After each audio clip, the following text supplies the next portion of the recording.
morning, church.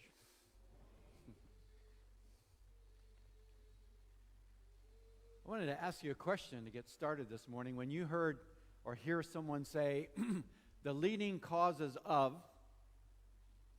what do you usually, or how do you usually finish that sentence? You know, I always think of it in terms of, medical articles that show up in newspapers or magazines or sometimes even on television shows.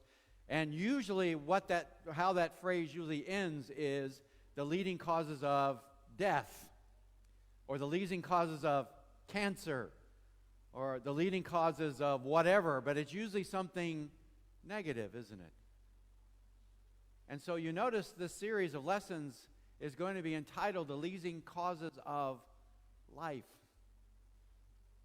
because that's what we want to focus on. And today we're going to be making some contrast between that, and like the title of my lesson says there, we want to choose life. And so the text I chose was Deuteronomy 30, and I wanted to emphasize specifically verses 15 and 19 with you. I'm going to read those with you again because I want you to catch the phrases about what Moses is saying here. He says, "See, I have set before you today life and prosperity, and death and adversity." And then verse 19, "I call heaven and earth to witness against you today that I have set before you life and death, the blessing and the curse. So choose life that you may live and your descendants." You know, the words of our text there in Deuteronomy, they come at the very end of what's been titled the covenant of cursing, or blessing and cursing. And if you go through chapters 28 through 30 of Deuteronomy, you find those laid out. Beginning in 28, you have all the blessings listed. And then beginning in 29 through 30, you have a lot of cursing listed. Very great detail. And part of that is because God wanted them to know, if you follow all these things, there's a wonderful list of blessings here that I want to give you. And if you walk away from me, these are the things that are going to happen. And all the while, God is trying to entice them to come back, as Moses stood before them, trying to let them know, please come back, and if you don't, then ultimately you get removed from the land. You know, Moses had reminded the people of Israel the laws concerning all their conduct there in the Promised Land. And then he concluded in these chapters, 28 through 30, about this covenant. And if you look at those two mountains, you have the choice between, and I know that's hard for you to read, but disobey or obey, live or die, life or death is what he's setting before them from those two mountains. You know, words of life or words of death. But notice that God was telling them, choose life. Choose life. This new series of lessons is called Leading Causes of Life. And it's meant to remind us that God wants us individually and as a congregation to choose life. And I want to emphasize with you as a congregation this morning, because as we go through and look at some words of life, we're going to find that they work best in community. That the power of them is seen congregationally. That we do this together. And so this morning I want to inform us the differences between the words of life and the words of death, and to encourage us as God does to choose life. And I want to set before you today 2 points. First of all, let's talk about the words of death. What is that? And we're going to define it a little bit. And then I want to talk with you about the words of life that provide this wonderful framework for life to thrive and grow in. So we're going to set this in front of us today. Let's talk first of all about the words of death, because I always like to get the negative stuff out of the way at the beginning, you know. It's not good when you're preaching to end on a bad note, right? So you always want to start with the bad stuff first, get that all out of the way, and then give them the good news, at the end. So that's what I'm going to do this morning. So let's talk about the words of death. You know, the words of death literally are all around us. You hear their messages all the time, and once you learn what they are, I think you'll start noticing them more and more. Because they really do surround us. The messages bombard us from all angles. The words of death are words that focus on what's wrong. They focus on what's bad.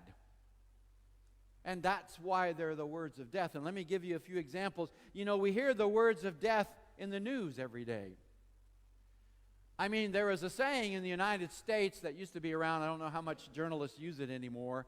But it used to be, if it bleeds, it leads. Because, again, those kinds of things that seem to attract people's attention. And so when you look in the news, for example, what do they focus on? They focus on death and disaster and crime and scandal, political intrigue. They focus on war, on the abuses of power. They focus on the negative. What's wrong? What's bad? And only that, we hear the words of death even from our government sometimes. In some of the reports on population growth or decline, we hear it about the economy. We hear it about pollution. We hear it about crime statistics. We hear it about the housing situation. We hear it about the marriage and divorce rates. And all these reports come out and tell us the things that are wrong and bad. And we can also hear the words of death among ourselves. We can hear it in our neighborhoods. We can hear it at work. And it usually comes out in the forms of gossip and rumors and criticism. Always what's wrong. Always what's bad. You know, sadly, we also hear the words of death in church too, when our focus is on finding out what's wrong and bad. That's where we'll draw our attention too many times. I mean, I want you to think about this, you know. Leadership is criticized. What happens often on the basis of uninformed rumors and gossip and misunderstandings. And so fingers get pointed. And then sometimes we'll come, and even when we go through worship services, we come focusing on what we think is the wrong and the bad, and we start picking the worship services apart. And we go through the list, we talk about the song leader. And what happens? Well, he sang too fast, and he sang too slow, and he sang too high, or he sang too low. He sang too many old songs. He sang too many new songs. He sang too many songs.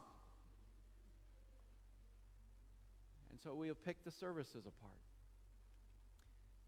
And then those who prayed, what happens? Well, they prayed too long. They prayed too short, or they didn't pray long enough. They weren't reverent enough. They were trying to appear too reverent. They prayed too loudly, or they prayed too softly, or they didn't prepare to pray, or they over-prepared to pray. Yeah. We sometimes focus on those things, don't we? And then don't forget the preacher. This is my fave right here. He preached too long. He preached too short. He didn't speak with conviction. He spoke with too much conviction. He spoke too softly. He spoke too loudly. He didn't quote enough Scripture. He quoted too much Scripture. Oh, we keep going. He was too humorous. He was dull. He was too excited. He was boring. He didn't shake my hand. He shook my hand too hard. He shook my hand too softly. He didn't smile. He smiled too much. And we'll do those things. We'll come even in worship sometimes, and we'll pick on worship services and the things that happen. Now, you may be asking the question, well, why are those examples the words of death? Well, brethren, let me make this statement, and I'm saying it in all sincerity. The reason why is because they destroy us. They destroy us. And let me explain to you how. You see, the words of death leave us hopeless. If all I do is focus on what's wrong and on what's bad, how can I ever see how the situation is getting better? How can I ever see that there's hope, that things will change and it can be good in the end? It may not be the best right now, but if all I focus on is what's wrong and what's bad, I lose hope. I don't see any opportunity for things to get better, to work out all right in the end.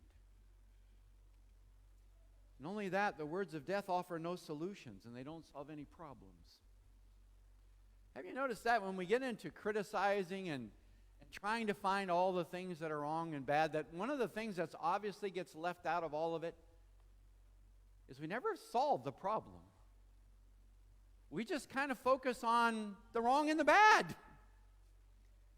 We never look to see what can be done to make it better, because we are dwelling on the words of death rather than life. You know, the words of death may be descriptive. They may even accurately describe a current situation, but they offer no real explanation as to why things happen, or why they are the way they are. They never seem to get to the root of the problem. They just describe how things look right now, and never tell us why.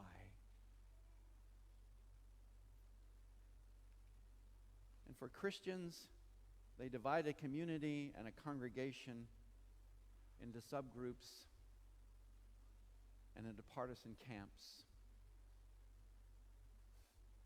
You know, some will say this criticism and others will say this criticism, and they will argue back and forth about who's right about their criticisms and what's wrong and what's bad. And the end is division. You know, when Paul wrote 1 Corinthians, you see, for Christians, the words of death are a clear indication, not of maturity or even insight, but immaturity and worldliness. They're not of spirituality, and they're not of Christ-likeness. As I started to say, when Paul wrote 1 Corinthians, he wrote that letter to a church that he knew was divided and was quarreling among themselves. He knew their allegiances were to human teachers. He knew about their pridefulness concerning their spiritual gifts. And he knew how much they were prizing intellectualism, even above spirituality. And so he said to them, "And I, brethren, could not speak to you as a spiritual men, but as men of the flesh, as infants in Christ. I gave you milk to drink, not solid food, for you were not yet able to receive it. Indeed, even now you are not yet able, for you are still fleshly. For since there is jealousy and strife among you, are you not fleshly? And are you not walking as mere men? For one says, I am of Paul, and another, I am of Apollos. Are you not mere men?" And Paul wrote that to them in 1 Corinthians 3, verses 1 through 4. The words of death were among them, and the results were worldliness and fleshliness. You see, Christians and congregations cannot grow when they live under an avalanche of the words of death. It's not that we should never look and see what's wrong or what's bad, but if we stop there and only focus on that, and that becomes the overwhelming outlook, you see, you can't grow there. As a matter of fact, just the opposite is going to happen. If that becomes our focus, it's not going to lend to life and growth. It's going to lend to death. Congregations who are buried in the words of death die. They die. But I want to get to the good news this morning. I want to talk about the words of life. Now, I want to say a couple of things about this, because before we go any further, let's be clear about what we mean when we talk about the words of life. First of all, I want to dispel something. We're not talking about words that are magic. I don't have magic words. It'd be really wonderful if we did, if we could say these magic words and suddenly everything would be made exactly the way it's supposed to be, right? Wouldn't that be wonderful to have those? If you knew some words that would just make everything perfect, right? Well, that would be great if such words existed. But you and I know that's just wishful thinking. Those words don't really exist. So when we talk about the words of life, we're not talking about magic words, okay?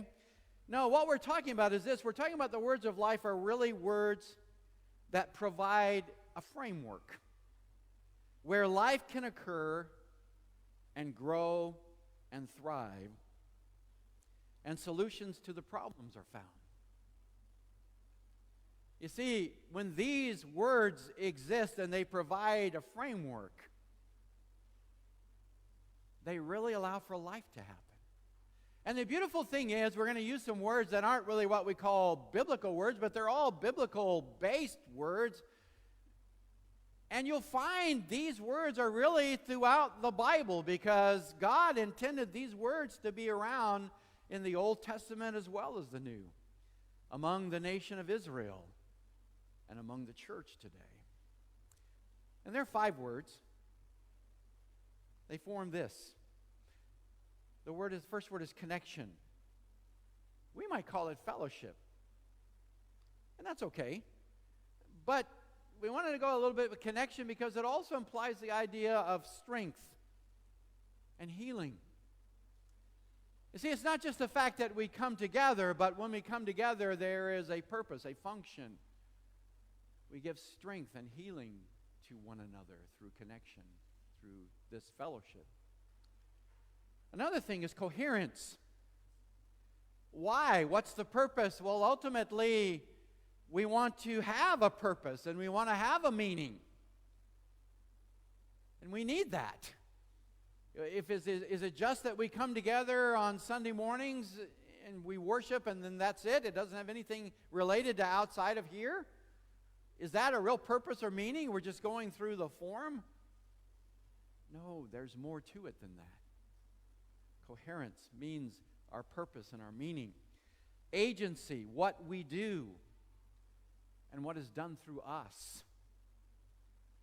You see, agency implies that we're active, that we're being used by God, that God causes us, when our obedience, we do things. And then not only that, in the doing of things, God then works through us.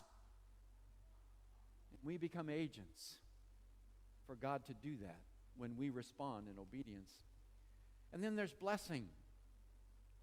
How we express agape love to others. Now, I had to put agape love up there because, the word love is so overused nowadays. We talk about loving our wives and loving our kids, and we talk about loving ice cream, and we use the same word, right? And you got to be specific. What do we mean? Agape, that is a love that seeks what is best for others. Blessing is when I do things in a way that seeks what's best for you and gives something good to you in the process. And then the last word is the word hope. Because you see, what underlies all of this is the idea that because we're in this community and we use these words to frame us, we have a forward look of trust which believes that things can change for the better. That things can improve, that they will get better. God can work through us. And our hope is that, yes, we look forward because things are getting better because of God. Now, you see, when these words are used and applied, they provide a place where life can take root and grow and where solutions happen. Now notice, these words don't ignore the wrong. They don't ignore the bad. They recognize the wrong and the bad. But because you have this framework, when the wrong and the bad shows up, you don't stop there. Now you have a framework to look and say, here are the means by which we can do something about those things. And let God work through us to make those things better. Now I want to give you a couple of personal real-life examples, both of which involve my wife. I can talk about her because she's not here this morning, so, you know. But I wanted to do this because I wanted you to see in reality how these things work. And the first one involves an organization called Cherished. Now, let me give you a little bit of background. You may not know this, and there's no reason why you should necessarily. I learned about it because I was a sheriff's chaplain for like 3 years or 4 years.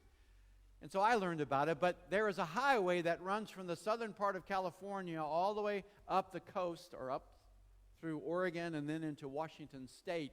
It's called the 5 Freeway. And because the 5 Freeway is easily accessible, I should say, from several airports and even seaports, that highway has become one of the main sex trafficking routes in the western United States. One of the main ones. The 5 Freeway is not very far from where we used to live in Quartz Hill, California, before we came here. And in the high desert, there are a couple other cities, Lancaster and Palmdale, which were very close by Quartz Hill. And in those cities, needless to say, you have a very high percentage of prostitution and strip clubs and topless clubs. They're there. And the people who come, the women who come, are often brought in from other places along the 5 Freeway. And Cherish is an organization, a Christian-based organization, that was started by a lady named Kate, who herself had come out of the sex industry. And now she has a heart for women who are still caught up in it. And Kate uses what's known as a low-pressure approach. What she does is she will go and she will visit these strip clubs and topless clubs and other places. And when she finds the ladies who are participating in these things and even prostitution, she will give them a small gift. And the gift has a card inside that basically says that if you are ready to find an alternative to the way you're living right now, please contact our organization. We want to help you. And Kate and some of the other ladies show up regularly, and they're handing out these gifts. And so it's not just some phone number you call. You see a person, someone you're going to talk to on the other end of the phone if you ever picked it up and made the call. Kate in Lancaster and Palmdale has 2 large houses and a main office building. And the girls live in those houses, and they go through a training program, and they learn skills they need in order to return back to a normal life. And Kate also offers long-term counseling, because the vast majority of the women who are involved in the sex industry have been abused physically and sometimes sexually from a very young age. And so, they need counseling. They need help and support. And Kate, through Cherish, provides that kind of thing. Now, you may be thinking, what has it got to do with my wife? Well, Terry Lee heard about this organization, and she got involved because although she had not made the same mistakes in life that these girls had made, she nevertheless, through her own experiences, understood that sometimes you make decisions in life and you think those decisions then identify you or they make your life what it is for the rest of your life. In other words, it becomes unchangeable. And she wanted to help and to offer an example to those girls who were starting on a new path. And so she got involved with the organization. Now, I want to give you kind of an idea about how the words of death play in the lives of these ladies. One evening, Terry and I were invited to a L.A. County Sheriff's function. I had been invited because I was one of the chaplains, and I needed to give the invocation. And then I was to say a few words later on in the program. But Terry and I were seated at a table that had 2 detectives who were assigned to work the sex industry and prostitution in the area of the county where we lived.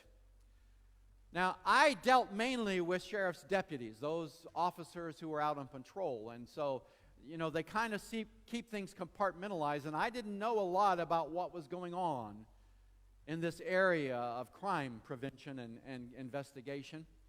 And so when I sat down with these two detectives and they identified themselves, I said, perfect, because now I want to ask you a question. Because of Terry's involvement with Cherish, I really would like to know what in the world is going on among the law enforcement community to deal with these crimes, the sex industry and the prostitution in this area. I wanted to know.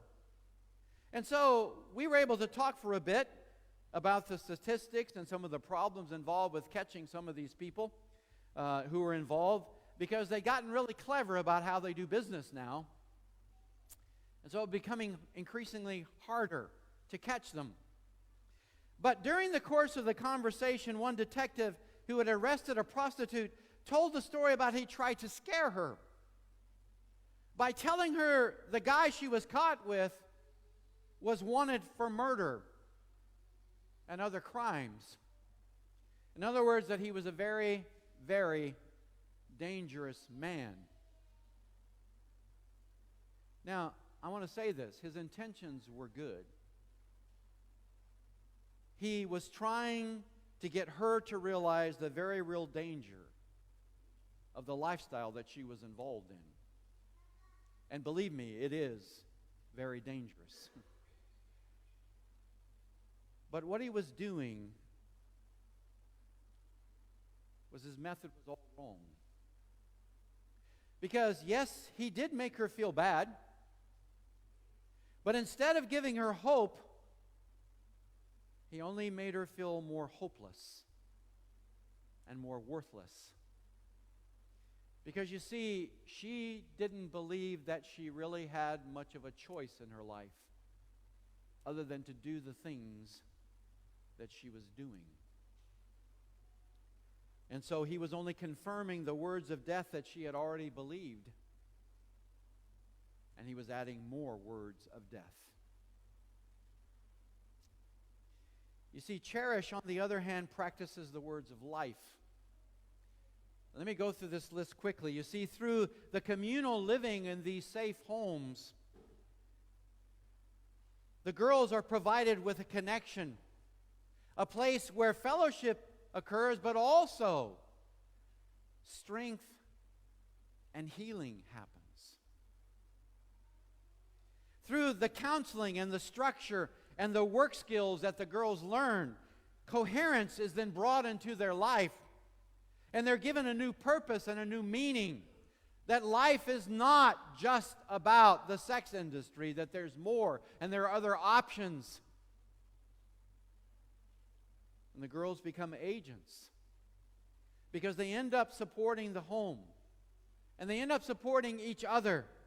And then they reach out to other women who are also caught up in the sex industry to try and get them to come out of that. And they become agents. And then they're recipients of blessings. From Kate, who's the one who got all this started, and all of her supporters who give financial and time and other resources to help support the homes. And then the other girls at the home become agents themselves, and they also give blessings to others. And for many, for the very first time in their lives, they find hope. Their lives can actually change, and things can actually get better. You see, that's the framework of the words of life in application. Now I want to give you another one that's a little bit more personal. You all know about Terry's recent illnesses. It happened in May. You know, now don't tell her I put that picture up there, because one of the rules she said is you cannot show pictures of me in the hospital. Shh. Okay? Anyway, you know, when Terry was told that she needed to check in immediately to the hospital because she had had some tests done earlier in the day, we knew that something serious was up, but we didn't know exactly what it was. We didn't know until a little bit later that there was a problem with the blood flow in her lower organs of her abdomen.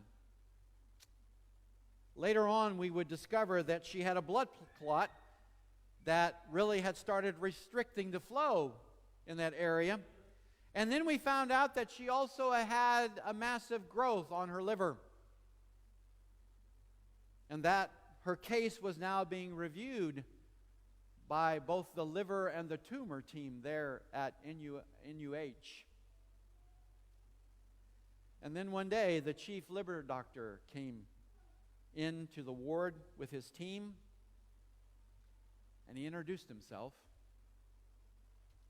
And we chatted a bit and told him that we were planning a trip back to the United States in June, and we were wondering if that was going to still be possible, if Terry was going to be able to make that trip and still go.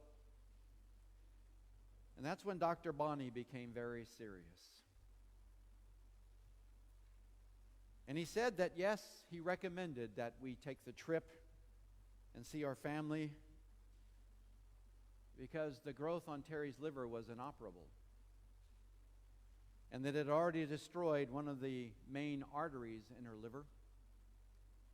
And that if it kept growing, it was going to destroy one of the main arteries that controlled all the blood flow through her lower body. He didn't have to say it, but we knew right then that if that happened, Terry Lee was going to die. He also didn't have to say it out loud, but that's exactly what he and the tumor team thought was going to happen to her. After the doctor left, all Terry Lee and I could do was look at each other and cry and hold each other. What do you do when you're faced with a terminal illness and with the potential loss of someone that you love? Well, first of all, I want to tell you something. After the initial shock wears off, we did have a sense of coherence. You see, I didn't want to lose my life, and I certainly prayed to God that that would not happen. But I want you to know we trusted God. And Terry and I talked about this, and we knew that if this is how God wanted us to serve Him at this time, whatever that would mean, then this is how we were going to serve Him. And something else, whatever was going to happen, Terry Lee and I were going to do it together. We had a sense of coherence. We both believed that God would give us a purpose and a meaning to whatever this is in the coming days. And the next thing that happened was connection. And that happened on a lot of different levels. The congregation responded with all your love and prayers and visits. Sometimes, Sunday afternoons, we kind of wondered how big the crowd was going to be as you all came to show up. And also the students came and supported, and all these things encouraged us and strengthened us. And it was good to know so many people were on our side. And when the CIBI students, very much wanted to know what was happening, and so we kept them in the loop. We wanted them to know exactly what was going on, and so we kept them informed about everything that we learned. And they prayed for us, and they visited us, and they loved us. And that too offered us strength and encouragement. Keith Gant stepped up and helped me with my class load. And he freed me to be with Terry Lee during some tests and during times when we get reports back.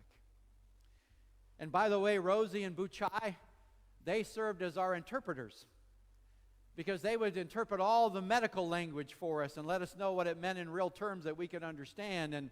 And then there was Hong Ni, who came and helped us with the insurance and helped us understand all the things that were involved with that. We had a lot of support during this time. And another thing happened that was most unexpected. We became agents for God during all this. And in ways that we hadn't expected to happen. We got to know our doctors very well and in ways that we hadn't expected. You know, one of the things that you didn't know about was our medical staff was amazed by the support that we were receiving from you. And not only that, they were amazed by Terry Lee's very good attitude in all this. And later, when we found out the growth was not cancerous and was not growing, it was the medical staff who used the word miracle to describe the things that they were seeing. We didn't say that. They were saying that. And we were able to bless others. I brought Terry Lee's Supergirl cape to the hospital, and we hung it at the head of her bed. Because I wanted everybody to know that Terry Lee was a fighter. And she wasn't going to lay down on this. She was going to fight this thing, whatever it was. And I wanted them to know they're dealing with Supergirl. But that cape caught people's attention, and it really opened up some doors for us. Because Dr. Bonnie would come in and jokingly, as he would have his staff with him, he would tell his staff that they needed to be careful how they treated Terry Lee. He would say, "Don't you know, or don't you see who you're dealing with?" And he would point to the cape at the head of her bed. But that gave Terry Lee an idea. She wanted to share the whole superhero idea with some of the kids who came into the cancer center for treatment. And so she contacted one of her friends back in the U.S. who ordered for her several different capes and masks because Terry Lee wanted to hand those out to some of the kids on the cancer ward. And then she also ordered a Superman cape and gave it to Dr. Bonnie because he had taken very good care of us. And we wanted him to know that we appreciated it. And then we found out that Dr. Bonnie's 3-year-old son was really a big fan of Superman, and so Terry was able to give him a mask and a cape so that he could be Spider-Man. Now, brethren, I want you to think about this. We hadn't thought anything. When you're dealing with a serious illness, is this what you think about is going to happen? And I can tell you, it's simply because we were open to what God wanted us to do that this started happening. Terry Lee also uses her visits even now when she goes to the cancer ward to get blood tests and things done. She tries to meet and encourage some of the other people that are there. She made a good friend with a lady from Pakistan whose name is Majida. Majida is suffering from very severe form of cancer and very aggressive. And she's now in what they're thinking is going to be the last round of chemotherapy. And if this doesn't work, the end is going to be not very far off for Majida. We got to meet her husband. We got to minister to them and pray with them. Even though they're not Christians, we wanted them to know that we cared about them. And one of the things that we never lost was our sense of hope. Now, I'm not going to tell you that there were never down times. I'm not going to tell you that we never felt like, wow, this is hard. There were times that we were afraid. There were times that we worried. Those were real times. But even then, there was this underlying sense that whatever happened, everything was going to be okay.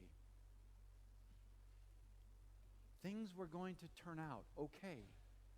I didn't know what that meant, but I just knew that this was what was going to happen. You see, we could have listened to the words of death. But if we had listened to the words of death, we would have lost so much, and we would have focused on the things that we lost.